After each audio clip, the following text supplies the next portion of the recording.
Muito bom dia, gente. Até aí de novo, mais uma vez, né? Terminando a minha caminhada de hoje, a minha corrida, né? Já corri pouco mais de 5 quilômetros. Agora estou voltando. A volta, eu corro 1 hora e caminho 1 hora e pouquinho para dar um contrabalanço. Aí, como não dá para vocês verem, mas eu vou mostrar para vocês. Estou aqui na divisa dos municípios de Lorena e Canas. Estou morando em Lorena. Aí tô voltando pra... Aqui, ó, tá parecendo o contrário, mas é limite de municípios de Lorena e Canas. Eu tô voltando, fui de Lorena para Canas, agora eu volto caminhando. Voltei uma parte correndo, uma parte caminhando para Lorena. Aí eu vou com esse fone enorme aqui de ouvido, que eu vou curtindo música. O que acontece? Eu sempre quando eu caminho, quando eu corro, que eu gosto muito daquelas músicas de quem já é coroa, sabe? Anos 80, né? Algumas dos anos 90, mas eu sou muito chegado nos clássicos do rock, clássicos do soul, clássicos do funk. As de hoje eu não curto muito não, mas as antigas eu sempre, se vocês terem ideia, eu amo Wilson Simonal, eu amo Chico Buarque, Caetano, eu amo aquelas bandas americanas, cantores americanos clássicos de rock antigos. Esse tipo de música que eu curto. Quando eu tô correndo, o que acontece? Além do prazer que nos proporciona a corrida, você ouvindo uma música, nossa, você viaja, você não tem problema, não tem nada que te tire a paz nesse momento. É um momento sublime, tá? Aí o que acontece? Nesses momentos sublimes, aí vem na minha cabeça algumas ideias, alguns assuntos aleatórios, tá? E hoje eu estava pensando aqui sobre o caso do Vini Júnior, que sofreu racismo lá no campeonato, lá, né, que ele estava disputando. Não lembro muito bem qual campeonato, qual jogo, qual time que ele estava jogando. Cara, mas... lembrando, gente, é só a minha opinião. O que acontece? Não que seja tão mimimi assim, né? Mas complicado. Racismo é uma coisa estrutural, tá? Não é uma ação individual de pessoas. Pode acontecer. Isso aí no meu entendimento. Não sou especialista nesse assunto. No passado, gente, nós quando éramos crianças, nos anos 80, né, o pessoal chamava mesmo de macaco, disso, daquilo. E era uma coisa tipo assim, era meio que comum. Mas a minha dúvida, o que acontece? Nesses jogadores famosos, negros, quando eles sofrem racismo, eles choram, eles fazem tudo aquilo, estão no direito deles. Mas a minha questão é a seguinte, tá? Quando esses caras, eles ascendem uma posição de estrela, de super milionários, muito raramente eles chamam por companheiro ou conseguem encontrar beleza na mulher negra.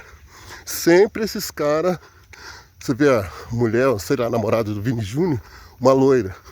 E não é um caso isolado não. Você vê, começando pelo Pelé. Pelé, se eu não me engano, posso estar errado, posso estar enganado, mas eu nunca vi ele, tipo assim, casou várias vezes com uma mulher negra. É sempre com loira. Eu acho, na minha opinião, que isso aí já é uma espécie de racismo, tá? A pessoa não achar beleza na mulher negra e encontrar como símbolo de status, símbolo de vitória, símbolo de estar numa posição de estrela, ter que ter uma mulher branca, uma mulher loira, não que seja, pode ser que seja um amor de verdade, mas o que me intriga é que na maioria das vezes esses caras nunca ou quase nunca encontram beleza na mulher negra. Isso aí, sei lá, também é parte do racismo estrutural. Porque ele sempre, por exemplo, ouvia falar que a mulher negra tem um cabelo ruim, né? Tem que esclarecer a descendência. Sua descendência é preta, você tem que casar com uma mulher branca para clarear. Tem que embranquecer a raça, né? Isso aí já é parte do racismo estrutural. Outra coisa que é considerada que os negros fazem também e que me choca muito, isso aí me incomoda muito, os negros que demonizam a cultura negra. Esse caminhão passou aqui perto, meu Deus. Então, negros que demonizam, por exemplo, as religiões de matriz africana, né? O que mais tem são negros que demonizam. Por quê? Sempre ouviram falar que era coisa do diabo, coisa do demônio, que não era de Deus, tá? Aí o que acontece? Isso aí, ao passar do tempo, não sendo uma ação isolada, mas uma ação coordenada de anos e anos, décadas e décadas, falando isso, a pessoa vai acreditar, né? Aí passa a comprar essa ideia e vive com essa ideia na cabeça, tá? Demonizando a cultura negra, a religião afro-brasileira, a beleza da mulher negra, a beleza do negro, né? Tudo isso é parte do racismo estrutural, tá? Vocês têm uma ideia? Às vezes eu leio alguma coisa sobre esse tema. Quando houve a abolição da escravatura aqui no Brasil, o que acontece? Os fazendeiros, eles tinham que pagar mão de obra, né? Aí o que eles faziam? Em vez de pagar os negros africanos, que outrora eram escravos, que já estavam acostumados com o trabalho, não, eles incentivavam a imigração europeia aqui no Brasil, e esses imigrantes europeus, eles vinham com um monte de direito, com um monte de regalia. E os negros, o que acontecia? Eram marginalizados, tinha umas leis malucas, né, que tinha no passado. Por exemplo, condenava a vadiagem, quer dizer, não dava emprego para o negro. O negro saiu sem nenhuma indenização, né? Saía a sua cultura demonizada. E eles não poderiam praticar, por exemplo, a capoeira, tá? Era demonizada, era proibida. E a vadiagem era proibida, porque você não tinha emprego, né? As fazendas priorizavam a mão de obra europeia, né?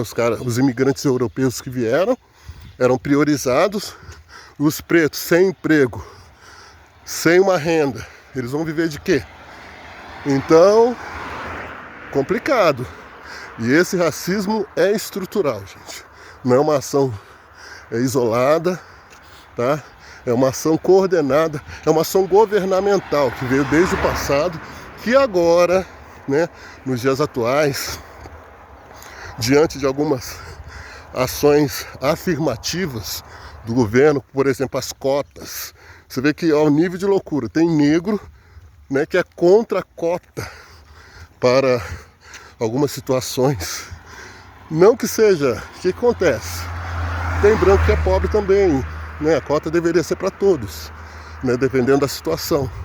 Mas o governo, como foi uma ação governamental de excluir, por exemplo, você vai num bairro rico, num bairro classe média alta, é raro ver uma família negra. É culpa deles? Fica a pergunta.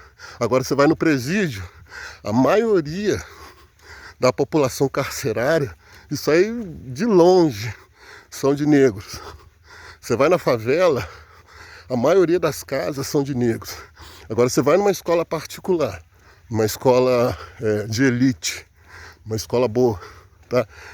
Se você contar, se dá para contar no dedo os negros que tem lá. Você vai, por exemplo, eu falei, algumas cidades, alguns bairros de classe média alta são excluídos. Agora que está voltando. tá? Agora que está melhorando, muitos negros estão se formando, muitos negros estão conscientes, né? Estão lutando pelos seus direitos. O governo tem, através dessas ações afirmativas, tá diminuindo a desigualdade. Que o Brasil, infelizmente, é um país de muita desigualdade. E o racismo era meio que por baixo do pano, né? Lá nos Estados Unidos tinha outras nações, por exemplo, o racismo era mais aberto, era mais claro. Aqui no Brasil foi pior, porque era um racismo meio que debaixo do pano. Não, aqui todos são iguais, são todos irmãos, mas de fato não acontecia assim. E eu, voltando pro caso do Vini, eu acho que, tipo assim, é meio complicado, tá? Mas, por um lado, eu acho que é mimimi. Porque, o que acontece? Durante um jogo de futebol, os caras, eles querem tirar o outro do sério mesmo. Às vezes usam uma tática. Mas, nossa, eu joguei bola na época de moleque, era comum. Mas, por outro lado, né, ele se sentia ofendido, me sentiria também. Hoje em dia não é admissível mais essas ações, essas atitudes não são admissíveis, mas o que me gera reflexão é essa parte aqui deles também não verem beleza na mulher negra e também demonizarem a própria cultura negra, tá? Mas é isso aí, a gente está aprendendo.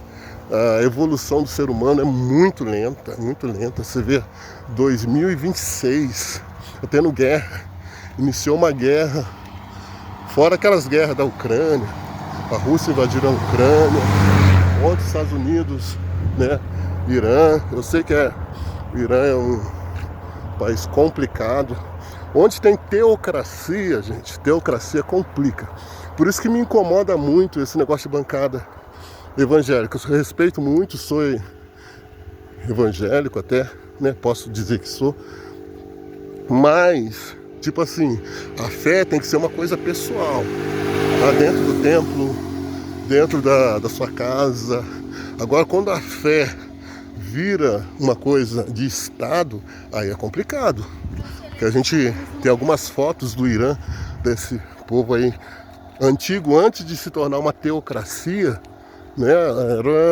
As mulheres tinham acesso à cultura, à escola, viviam de bem, tranquilo. Aí depois que se tornou uma teocracia, que o cara dominava reinava, estava lá dominando o povo, como se fosse enviado de Deus, com base nas regras lá da religião, aí complicou tudo. Você vê hoje as mulheres usam uma burca, que parece aquela roupa que coloca no bujão de cozinha, né, que tampa, só aparece os olhos, né, loucura. As mulheres são excluídas da escola, não tem direito, não, é complicado, tá? E aqui no Brasil, se a gente não ficar atento, algumas situações tendem a se complicar.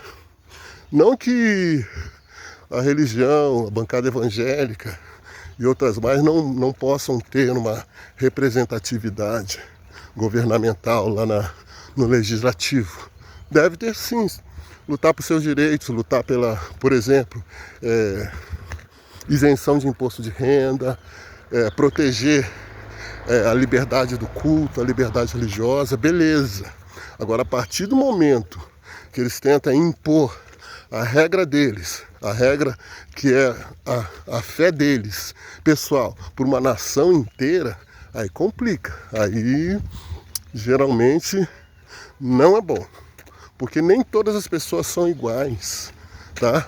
O ser humano é diverso. As pessoas, as mentes são diferentes. E isso é o bom. Você vê que na mão cada dedo tem um tamanho, cada dedo tem um formato, né, de maneira geral. Então as pessoas não são iguais. Agora, se a gente tentar igualizar todos, né, colocar todos dentro de uma caixinha, é isso ou aquilo, né, aí que dá o problema. porque muitas pessoas não se enquadram, não sentem atração. Por exemplo, um negro que não sente, que não gosta, que se sente melhor numa igreja evangélica, ele se sente mais completo numa igreja evangélica, beleza, muito bom, é uma escolha pessoal, é o prazer, a vida pessoal dele. Agora, que não pode acontecer como acontece em determinados lugares, por exemplo, nas algumas favelas, que eles vão e mandam fechar centro de umbanda, manda fechar centro de casas de candomblé, né, onde a cultura negra é celebrada, né, ameaça até de morte, né? E às vezes uma pessoa até negra faz isso, manda fazer isso. Aí é complicado. Por isso que diz, o Estado é laico, o Estado não é ateu, né? O Estado é laico. Então, nós temos, é garantido por lei a liberdade religiosa. Mas uma liberdade religiosa, toda liberdade tem aquele limite, né? Você não tem liberdade de atacar a religião dos outros. Você não tem liberdade de, em nome da sua religião, por exemplo, apedrejar um centro de umbanda porque você não acredita na umbanda. Não, de maneira alguma. Cada um dentro do seu quadrado, cada um dentro do seu limite, se respeitando, se amando, se considerando, aí no final dá tudo certo. E a razão do Vini, né? Espero que as providências sejam tomadas. E bem que, pelo que eu vi, pelo que eu estou vendo, né, na imprensa, muito pouco eles estão se falando sobre isso, né? Complicado, mas com certeza um dia todos nós viveremos em paz, em comunhão, harmonia. Não se falará mais de racismo, não se falará mais de consciência negra, vai se falar de consciência humana, porque todos são irmãos.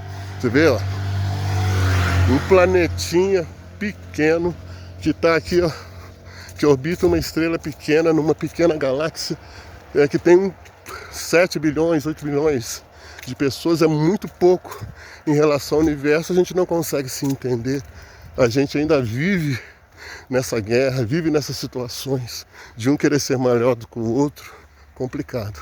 Mas no final dá tudo certo. Um dia a gente, como dizia Martin Luther King, que ele tinha um sonho, né? Um sonho muito bom, né? Um sonho que as pessoas teriam liberdade, não seriam julgados pela religião, pela cor da pele, né? Mas sim pelo seu caráter. Então é isso, a mensagem que fica aqui. Estou muito feliz, mais um dia que foi pago, né?